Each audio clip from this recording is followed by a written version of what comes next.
What's hit the headlines since Antonio Conte has taken over at Spurs is the dramatic way in which he has changed the menu. He has banned a lot of things. No. Pizza out, ketchup out, brown sauce is gone, I fizzy agree. drinks is gone. What? No mayonnaise either.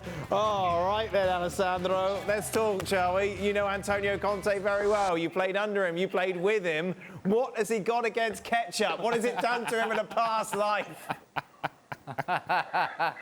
Listen, it's only 5 items, by the way. It's supposed to be much, much more. I have a question mark about pizza, because pizza could be also, you can deal with that. But the other one, I completely agree. I mean, we are living in a period of football where alimentation, nutrition, it's so important. And yes, when you play a lot of games on that kind of level that you need to perform at that level, you need to be perfect. I'm sorry. So I agree with him. It's the same thing that also a lot of coaches and training do that. Gab, that's a lot of noise you're making. No.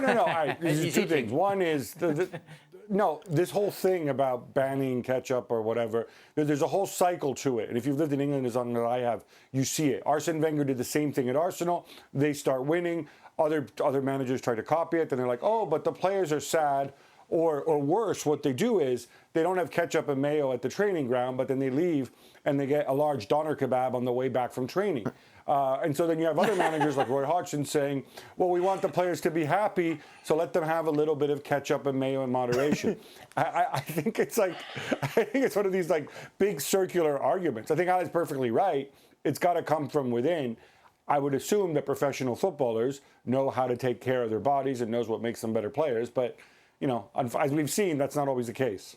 Yeah, that's the thing, Ali. And the problem is, if someone's telling me you can't have ketchup, all you want is ketchup? Instinctively, I just want a massive bowl of ketchup when I get home. How old are you? How old are you?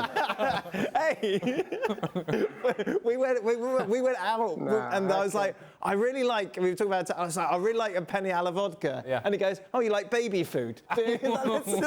Insults over my beautiful diet that I have. But Alessandro, these are grown men, aren't they? They're grown men. You can trust them. You don't need to be telling them you can't have this, that, and the other. Yes, of course, but there is temptation around the world, many of them, and what is the thing is you want to teach the way, you want to show a way.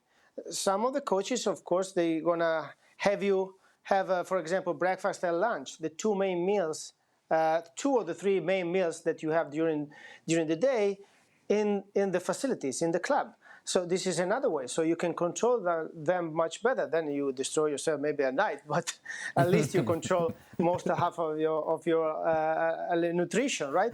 And then you teach them, because it's a fact that if you eat better, if you drink better, you're gonna perform better, because your body is gonna perform better.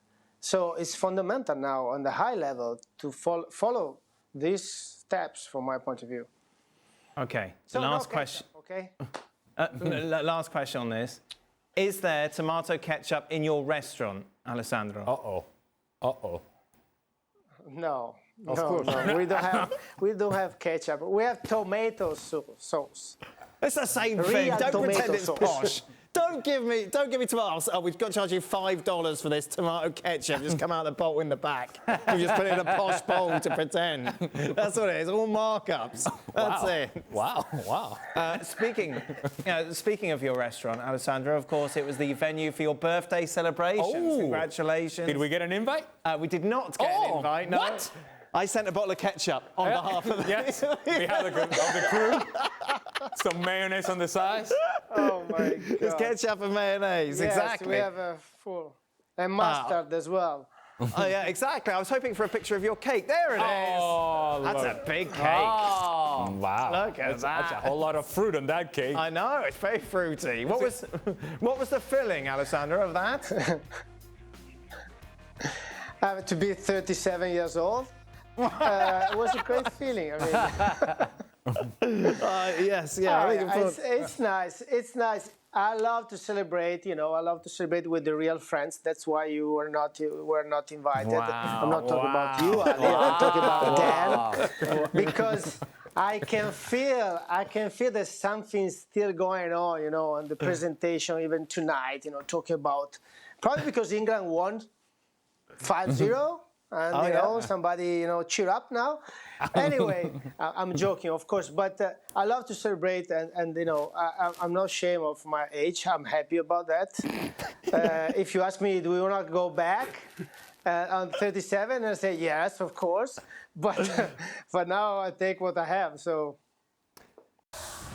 Thanks so much for watching ESPN on YouTube. And for more sports highlights and analysis, be sure to download the ESPN app. And for premium content and live streaming, subscribe to ESPN Plus.